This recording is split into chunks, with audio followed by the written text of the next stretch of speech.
이 시간 새 시대의 성취라는 제목으로 말씀 전하겠습니다. 1974년 세계를 경악하게 만든 사건이 하나 벌어졌습니다.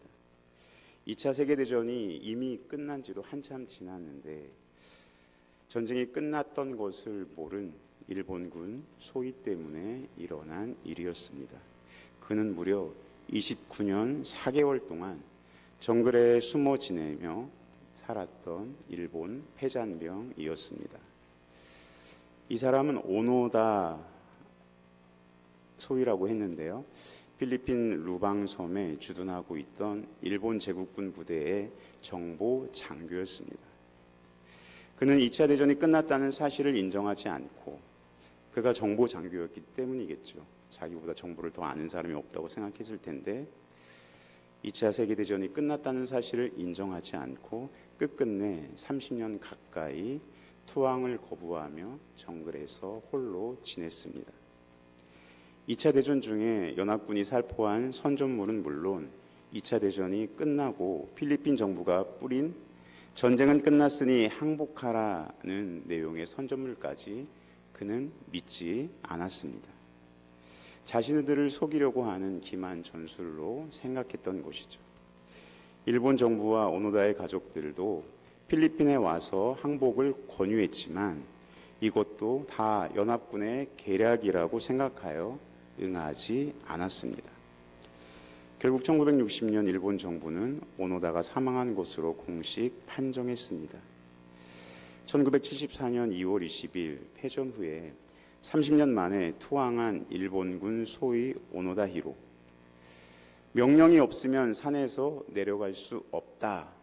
이곳이 바로 29년 4개월을 산속에서 보낸 사람의 첫 일성이었습니다. 성령님이 임하심으로 새 시대가 열렸습니다. 새 시대는 성령의 시대이고 교회의 시대이며 또 새 언약의 시대입니다. 오순절 성령 강림 사건으로 어느 누구도 예외 없이 성령님이 모든 믿는 자에게 충만히 임하셨습니다. 그로 인해 제자들이 각 나라의 언어로 담대하게 복음을 전했습니다. 이 일을 두고 세술에 취했다고 비방하는 자들이 있자 베드로는 오늘 본문을 통해 오순절 성령 강림 사건에 대해 설명하기 시작합니다. 첫 번째로 하나님의 약속의 성취라는 것입니다. 구약의 언약은 예수 그리스도를 통해 이미 성취되었습니다. 전에 겁에 질려서 예수님을 부인했던 베드로가 이제는 성령님을 받고서 담대하게 말씀을 전합니다. 먼저 제자들이 방언하는 것을 보고 그들이 새 술에 취했다라고 조롱했던 그 사람들에 대해서 당당하게 반박하고 나섭니다. 베드로는 참으로 지금 시각이 제3시입니다 라고 말합니다. 제3시는 오전 9시를 가리킵니다. 시간적으로 보아 그들이 술에 취했을 리 만무하다라는 것이었죠. 당시 유대인들은 오순절같이 중요한 절기에는 오전 10시까지 금식을 했습니다. 그러므로 제자들이 각 지역 방언으로 하나님의 큰 일을 말한 것이 바로 오전 9시에 있었던 일이므로 술에 취해 벌어진 게 아니라는 설명입니다. 오히려 베드로는 선지자 요엘의 예언이 성취되었다고 선포합니다.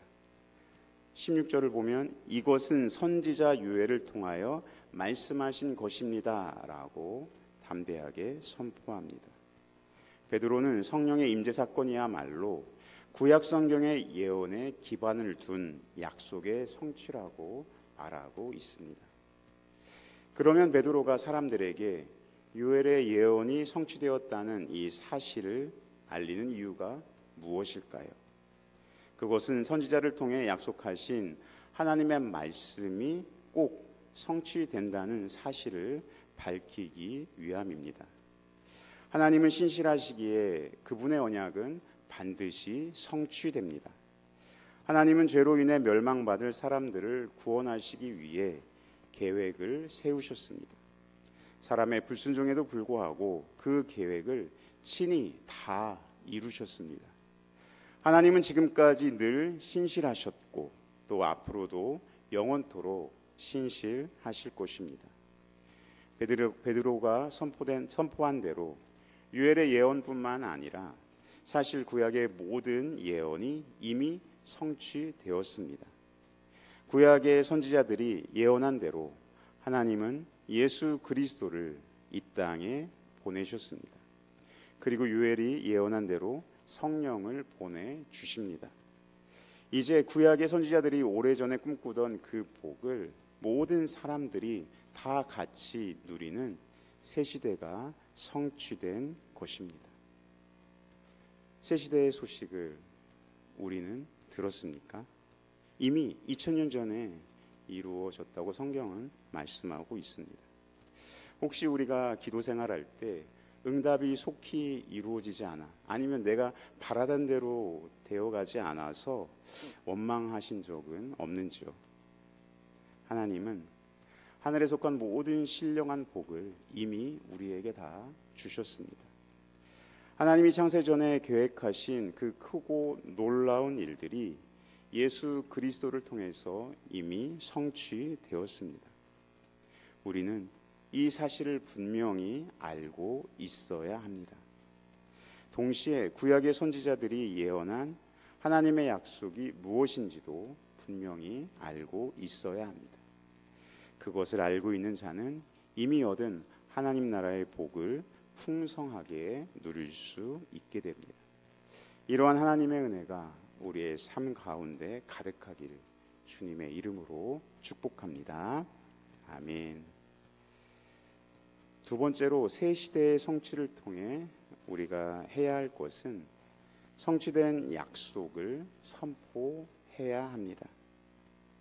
성령을 받은 신자는 선지자적인 사명을 감당해야 합니다.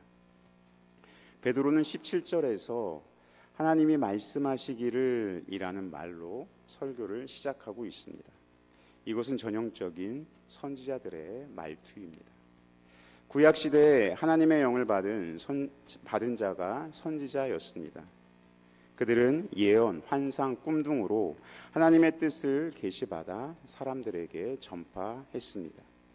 그런데 이제 모든 사람에게 하나님의 영이 부어지는 시대가 열린 것입니다.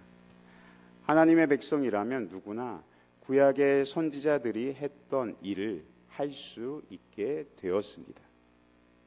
구약의 선지자들의 예언대로 하나님께서 말세에 모든 자들에게 하나님의 영을 부어주신다는 바로 그 일이 일어났습니다. 하나님의 영이신 성령님이 모든 육체에 부어진 것은 구약에서 예언한 대로 세상의 끝, 다시 말하면 말세의 시작을 의미합니다. 그래서 베드로는 유엘서를 인용하여 설명할 때 그 후에라는 말 대신에 말세라는 말로 바꾸어서 설명합니다. 이것은 그리스도의 초림과 재림 사이의 모든 날을 가리킵니다.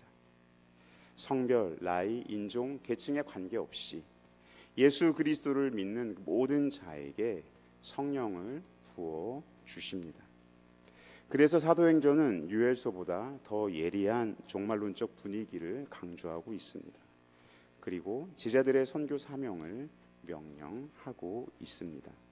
오늘 본문 17절, 18절 말씀 우리 함께 읽겠습니다. 하나님이 말씀하시기를 말세에 내가 내 영을 모든 육체에 부어주리니 너희의 자녀들은 예언할 것이요 너희의 젊은이들은 환상을 보고 너희의 늙은이들은 꿈을 꾸리라. 그때 내가 내 영을 내 남종과 여종들에게 부어주리니 그들이 예언할 것이요. 아멘. 성령의 임재를 경험한 직후에 남종과 여종은 이제 사회적인 위치나 신분을 나타내는 말이 아니게 됩니다. 하나님의 종으로서 선지자의 그 직무를 수행하는 지위를 나타내는 말이 되었습니다. 성령의 충만함은 결국 증인의 사명을 감당하게 하는 동력이 됩니다. 이제 성령이 하나님의 모든 백성에게 부어진 것을 통해서 그들은 모두 새로운 차원의 선지자로서 예수 그리스도를 높이고 전하게 되었습니다. 그런데 17절에 너희의 자녀들은 예언할 것이요와 또 18절에 그들이 예언할 것이요 에서처럼 예언할 것이요라는 말이 반복하고 있습니다. 이 말을 우리는 어떻게 이해해야 할까요? 하나님의 영을 받은 자는 모두 예언할 것이라고 했는데 그 예언은 성령을 받은 제자들이 각 나라의 언어로 하나님의 큰 일을 전한 것을 가리키고 있습니다. 그러니까 예언과 함께 등장한 환상과 꿈도 다 같은 의미입니다. 여기서의 예언은 특정한 사람들에게 주어지는 특별한 은사가 아니라 성령님을 받은 그 모든 사람이 하는 것입니다. 따라서 성령님을 받은 모든 사람들이 예언한다는 말은 성령님에 의해 알게 되고 믿게 된 예수 그리스도와 또 그의 십자가 사역, 또 그로 인해 갖게 된 성경에 계시된 하나님에 대한 특별한 지식을 진리로서 담대하게 선포하는 것을 의미합니다. 간단하게 말하면 복음을 전하는 것입니다. 하나님이 약속하신 성령을 받은 신자는 예수 그리스도의 구속 사건을 담대히 전할 수 있습니다. 사랑하는 성도 여러분, 우리가 성령을 받았다는 것을 무엇으로 증명할 수 있습니까? 예수님은 성령이 임하시면 너희가 권능을 받고 예루살렘과 온 유대와 사마리아와 땅끝까지 이르러 내 증인이 되리라고 말씀하셨습니다. 이처럼 성령을 받은 자는 마땅히 예수님의 증인이 되어야 합니다. 예수님께서 말씀하신 것처럼 성령이 충만하게 임하자 제자들은 하나님의 큰일, 다시 말해 예수 그리스도에 대해 전하기 시작했습니다. 전에는 두려워하여 도망하고 뿔뿔이 흩어졌던 제자들이 이제 성령님을 받고 나서는 변화된 것입니다. 이를 통해 성령님이 왜 오셨는지, 그리고 성령을 받은 신자들이 어떠한 삶을 살아가야 하는지 우리는 잘 알 수 있습니다. 이제 우리 차례입니다. 우리도 예수 그리스도로 말미암아 이미 성취된 하나님의 언약을 선포해야 합니다. 지금은 예수 그리스도를 믿음으로 누구나 성령님을 받아 하나님의 자녀가 될 수 있습니다. 이 놀라운 기쁨의 소식을 성령 받은 우리가 전해야 합니다. 지금은 전도가 어려운 시대가 아니라 전도가 가능한 시대입니다. 이 사실을, 이 시대를 우리가 분명히 인식하고 주께서 주신 사명, 주의 복음을 전하는 그 일에 우리가 합력하여서 선을 이루시기를 주님의 이름으로 축복합니다. 아멘. 세 번째로 새 시대의 성취를 우리가 함께 누려야 합니다. 신자는 모든 사람이 주를 믿고 성령 받기를 사모하는 사람들입니다. 요엘의 예언이 오순절에 다 이루어졌습니다. 오순절 성령 강림의 역사는 구약에서 하나님이 성전에 임하실 때 나타나던 불기둥과 구름기둥의 실체이신 성령님이 마침내 새 언약의 백성을 성전으로 삼은 사건입니다. 이제 우리의 몸이 성전이 된 것이죠. 기사와 징조로서 나타나는 피와 불과 연기, 그리고 자연의 대격동 등은 오순절 성령 강림으로 새로운 시대가 성취되었다는 사실을 우리에게 잘 보여줍니다. 다시 말해서 이 악한 세대가 성령님으로 임하는 하나님 나라에 의해 무너져가는 말세의 시작이라는 것을 분명하게 나타냅니다. 옛날 어른들이 기존의 전통관념과 다른 젊은이들의 엇나간 일들을 볼 때 말세다 했던 것인데요. 부정적인 의미로 이야기했죠. 하지만 말세는 우리에게 기쁜 소식입니다. 창세기 3장 이후로 이 땅의 그 모든 권세를 잡았던 악한 세대가 이제 예수 그리스도의 십자가 사역과 성령의 강림으로 인해서 하나님 나라가 임하여서 이제 그 나라가 후퇴해가고 하나님의 나라가 성장해가는 그 놀라운 시작이 되기 때문입니다. 그것이 바로 성경에서 말하는 말세입니다. 유엘 선지자의 예언 가운데 소개된 이 기사와 징조들은 예수님의 십자가 사건을 목격했던 사람들에게 기억을 떠올리게 합니다. 예수님께서 십자가에 달려 죽으셨을 때 일어났던 그 징조들과 유사했기 때문이죠. 그리고 주님의 날에 있을 심판을 연상시킵니다. 오늘 본문 19절 20절 말씀 우리 함께 읽겠습니다. 또 내가 위로 하늘에서는 기사를 아래로 땅에서는 징조를 베풀리니 곧 피와 불과 연기로다. 주의 크고 영화로운 날이 이르기 전에 해가 변하여 어두워지고 달이 변하여 피가 되리라. 아멘. 20절의 말씀은 예수님의 십자가 순환 때 이미 성취되었으며 또 이로 말미암아 주님의 크고 영화로운 날이 시작되었다고 선포합니다.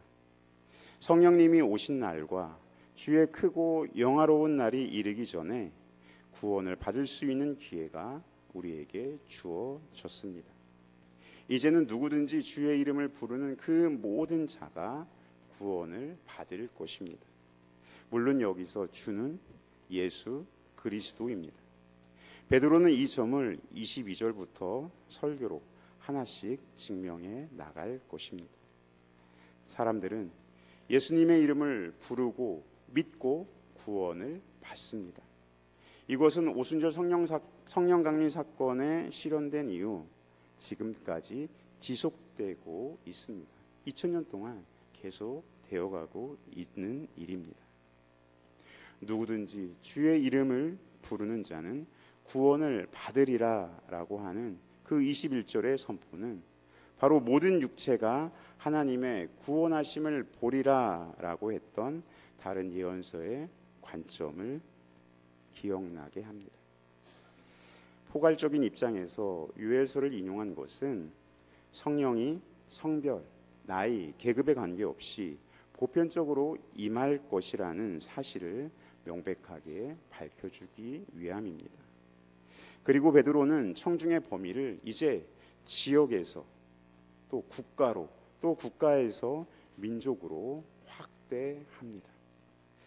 하나님의 백성이 되는 것은 지역이나 종족 또 계급이나 성별을 뛰어넘어 만민에게 누구나 모두에게 열려져 있습니다. 만민이 구원받을 수 있는 분명하고도 구체적인 지침이 여기에 있습니다. 주의 이름을 부른다는 것은 단순하게 예수님의 이름을 입으로 반복하는 것을 되뇌이는 것을 의미하지는 않습니다. 그것만 의미하는 것이 아니라 그분의 말씀과 행동과 인격을 닮아서 증인으로서 살아가는 것을 포함합니다. 그런데 베드로는 요엘이 말했던 여호와의 크고 두려운 날을 왜 주의 크고 영화로운 날이라고 바꾸어 말했을까요?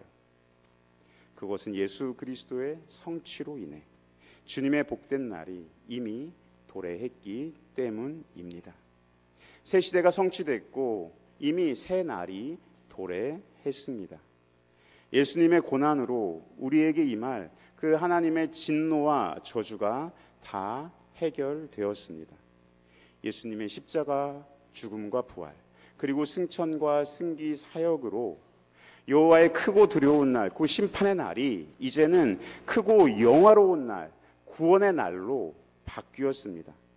그래서 이제는 누구든지 주님의 복을 누릴 수 있게 되었습니다.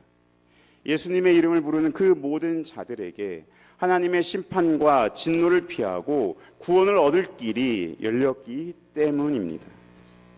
그런데 아직도 이 소식을 듣지 못한 사람들이 많이 있습니다. 2차 세계대전이 패망한 소식을 듣지도 못하고 또 들어도 믿지 못했던 그 일본군 장교를 생각나게 합니다. 이미 2000년 전에 예수 그리스도의 십자가 복음으로 인해, 성령의 강림 사건으로 인해 교회가 세워지고 복음이 전파되고 죄인이 하나님 나라에 들어갈 수 있는 길이 열려졌음에도 불구하고 아직까지 그 소식을 듣지 못했거나 들어도 믿지 못하고 있는 사람들이 여전히 많이 있습니다. 교회는 그들이 예수님의 이름을 부를 수 있도록 예수님의 이름을 전해야 합니다. 아직도 우리 가운데 하나님의 심판을 두려워하는 사람들이 있습니까? 하나님은 우리가 받아야 할 진노와 저주를 십자가에 달리신 예수님께 남김없이 쏟아 부으셨습니다. 이제 더 이상 우리가 받을 진노와 저주는 없습니다. 그래서 예수 그리스도를 믿는 자는 하나님의 심판을 두려워할 필요가 없는 것이죠. 하지만 예수 그리스도를 믿지 않는 자는 하나님의 심판을 두려워해야 합니다. 우리는 예수 그리스도로 말미암아 펼쳐진 그 구원의 날을 바라보며 감격해야 하지만 동시에 이 복된 날을 모르는 자들을 바라보며 탄식해야 합니다. 그들에게 이 복된 날을 알려주는 것이 마땅합니다. 그들에게 예수 그리스도를 전해야 합니다.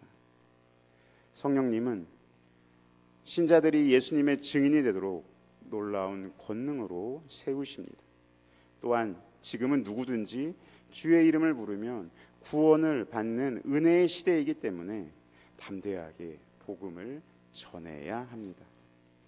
그렇기 때문에 성령님을 받은 우리가 두려워할 필요는 없습니다.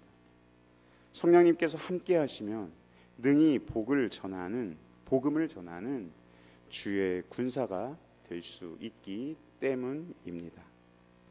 우리는 심판의 날을 크고 영화로운 날로 바꾸기 위해 보냄을 받은 사람들입니다. 유엘에 꿈꾸던 그 복은 이제 만민이 다 같이 누려야 할 복입니다. 하나님은 이 복을 우리에게 주셨으며 우리는 이미 이 복을 다른 이들과 함께 누려야 합니다. 앞서 말씀드렸던 일본군 패잔병 오노다 히로소이처럼 아직도 우리 주변에는 새로운 시대가 이미 도래했다는 사실을 모르는 사람들이 너무나 많습니다. 새 시대의 성취는 주님이 교회인 우리에게 무엇을 의미합니까? 우리에게 과연 새 시대가 성취되었다는 그 소식이 어떤 것들을 의미합니까? 말씀드렸듯이 첫째로 하나님의 약속의 성취를 알려줍니다. 그리고 성취된 약속을 선포하는 사명을 우리에게 줍니다. 세 번째로 새 시대 구원의 성취를 함께 누리게 합니다. 이러한 복음은 내 주변에서 시작해서, 아니 나로부터 시작해서 땅끝까지 이어져야 합니다. 이것은 선택사항이 아닙니다. 성령을 받은 사람은 누구나 이 사명을 감당해야 합니다. 아무쪼록 새 시대의 성취인 복음을 전하심으로 하나님께서 우리에게 주신 하나님 나라의 복을 충만히 누리시는 우리 모두가 되길, 우리 교회가 되길 주님의 이름으로 축복합니다. 아멘.